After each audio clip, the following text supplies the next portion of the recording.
iHeart, get ready. Fantasy football is here. Welcome to the Scout Fantasy Show. ScoutFantasy.com is home to the Fantasy Football World Championships and the best players in the world. Real money winners giving their secrets to help you win. Now exclusively on iHeart. This is the Scout Fantasy Show with your host, the one, the only, Dr. Roto. It's Dr. Roto. Get out the insurance cards. Get out the copay. The office is open, my friends. All right.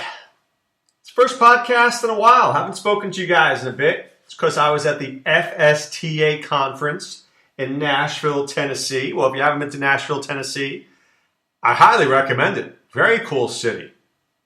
A lot of bars, a lot of music, a lot of fun. Went to the Country Music Hall of Fame. Had some pretty good food, saw some good friends, and we had an FSTA Fantasy Baseball Experts Draft on Monday night. And if you have SiriusXM Fantasy Sports Radio, you can listen to it on demand. If you have SiriusXM, just go to, I'm sure you can find it on demand there under the Fantasy Sports channel. So there were 13 teams in this league.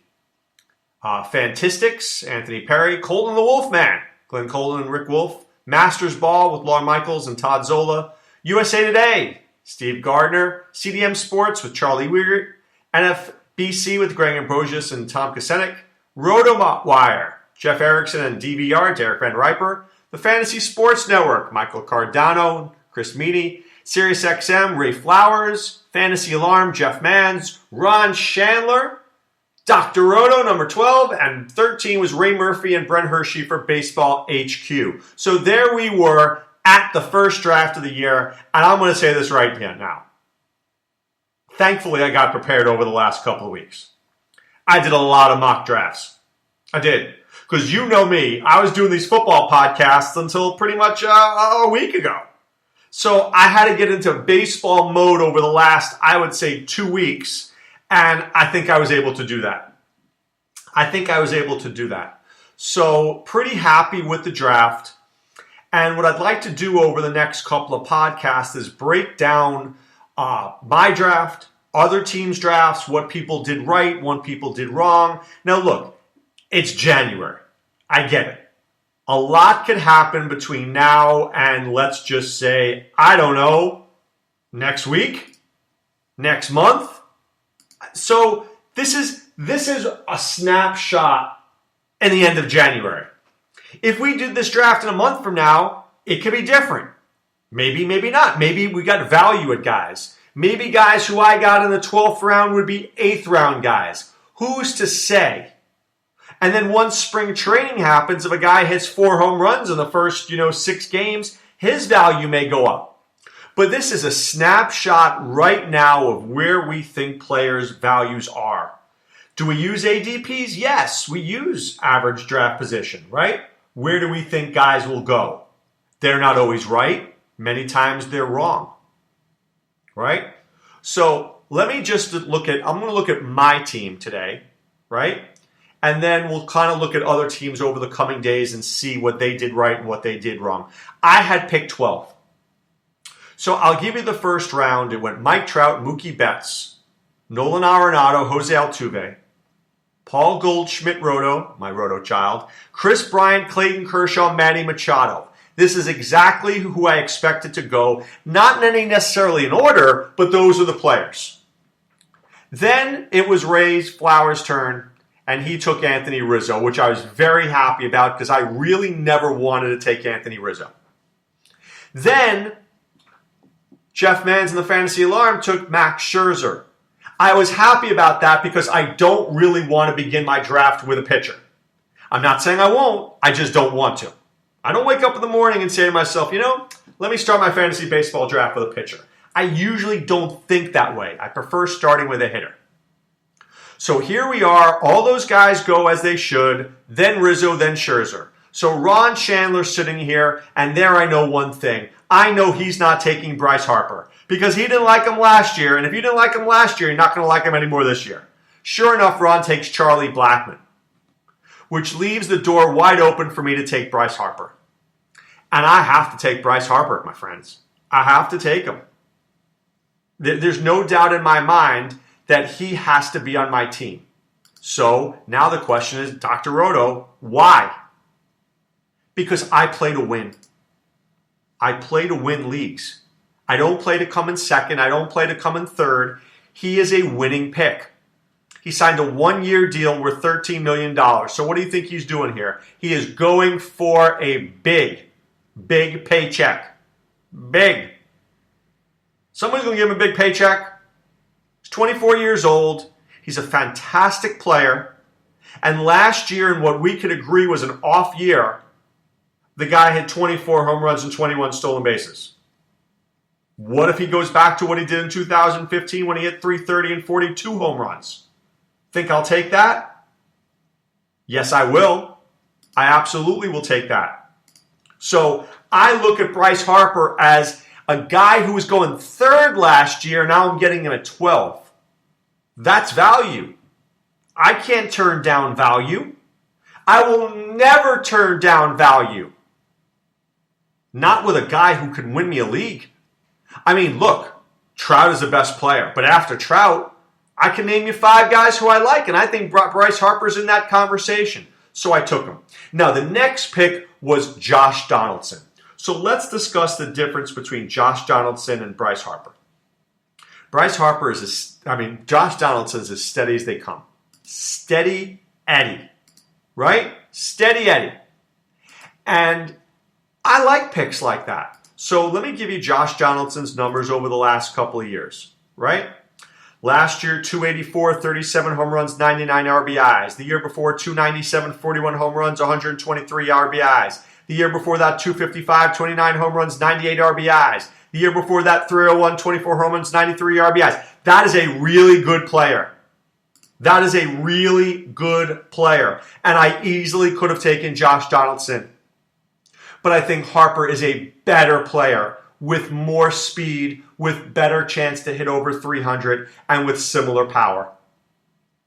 So at the end of the day, Donaldson is a smart pick. But Harper could be a winning pick. And I'm about the winning.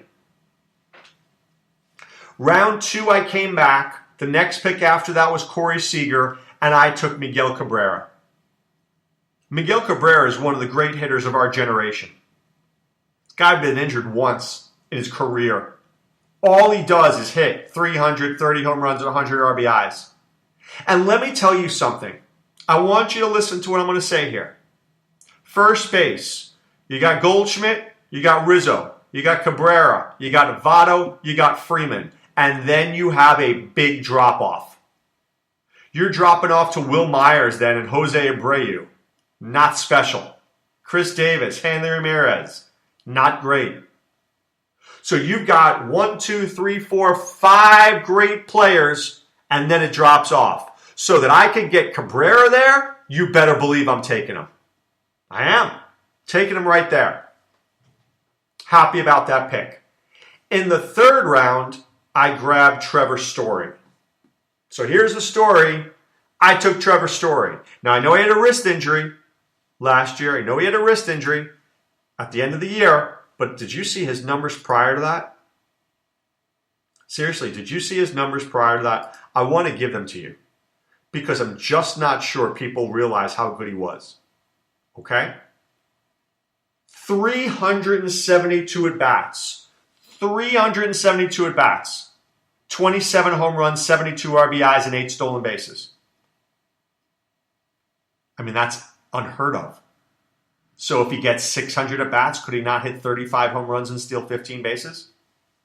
I don't know whether he'll do that or not, but I'm willing to find out.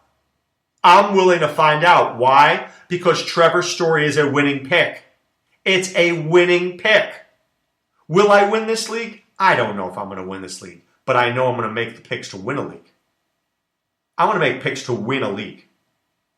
Do you know who remembers who comes in 4th place in this league? That's right, no one. Do you know who remembers who came in 2nd place last year? Nobody. Do you remember who won? Yes. Never forget that.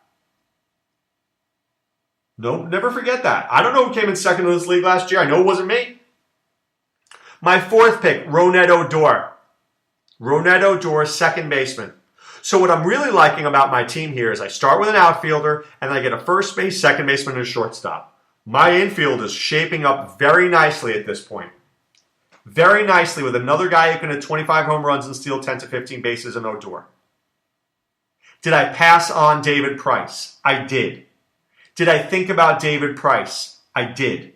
I never thought about anybody else besides Story in round 3. Admittedly, in round 2, I thought about Carlos Correa, but I took Cabrera with no problem. No hesitation. So I knew I wanted Harper, I knew I wanted Cabrera, I knew I wanted Story. I did think about David Price for a second. Because and J.D. Martinez. I thought about J.D. Martinez as well. Because, you need 5 outfielders in leagues, and I kind of liked him. But I'll take Odor. There are a lot of second basemen, and I thought about that. Maybe I could wait. Jonathan Scope, Dustin Pedroia, but you know what? You get Odor, you take him. Round 5 comes, and Ron Chandler's the pick before me, and Andrew McCutchen goes at pick 10. And I'm sitting there going, oh no. Now that McCutchen's gone by Jeff Manns, is Ron going to take the guy I really want? And I knew the guy I wanted right here. I had this guy circled big time. And Ron says the words, Wilson Contreras. And I say, phew. And I jump at the chance to take Gregory Polanco. I love Gregory Polanco. Because I think Gregory Polanco is getting better. That's the crazy thing. I think he's improving. Okay? So let's look at this guy's numbers. In 2015, at the age of 23, he had 9 home runs and 27 stolen bases. But last year, 24, he stepped up, 22 home runs and 17 stolen bases. What does that show you? A guy playing well. A guy who's capable of going 25-25. And yes, I think he can absolutely do that for me. 25-25. I got him penciled down for that. In the 5th round, that's a steal and a half. And I'll take that every day of the week. In round 6, I came back and I took Mark Trumbo. I'm trying to think of who else was there at the time. Carlos Carrasco was there. I tossed around that idea. I really thought about a closer possibly, but didn't want to do that. Upton went the pick before, but I was okay with him going before. I like Kyle Schwarber a little bit, but have I really seen it? But Trumbo is going to give me power. It's going to solidify my power. So Harper, Cabrera, Story, Odor, Polanco, Trumbo. Let's say Harper gets me 30 home runs. Miguel Cabrera gets me 30. Story gets me 30. Odor gets me 25. Polanco gets me 20. And now Trumbo gets me 35. In my first 6 hitters, I have 170 home runs. Come on. That's pretty awesome. So I take Mark Trumbo, no problem, in round 6. Round 7 comes, and this is tough. This is tough. Because I know I need a pitcher, because at this point I don't have a pitcher. And I know I want a closer, because at this point I don't have a closer. But I don't see how I can pass. And I don't know if I did the right thing here. It worked out in my benefit. I take Alex Bregman. And I like this kid a lot. Let me tell you one of the things I really like about Alex Bregman. So Alex Bregman comes up last year. And he is a hot shot minor leaguer for the Houston Astros, right? Hot shot minor leaguer. And in his first 45 at bats, this guy can't hit a ball, can't hit a baseball, nothing, can't hit anything. But instead of sending him down, they keep him up. Best thing that can happen to me. It's the best thing that can happen to me. Why? Because it shows that this team has some confidence in this kid. Because once they send him down to the minor leagues, you're saying, yeah, you can't cut at this level, kid.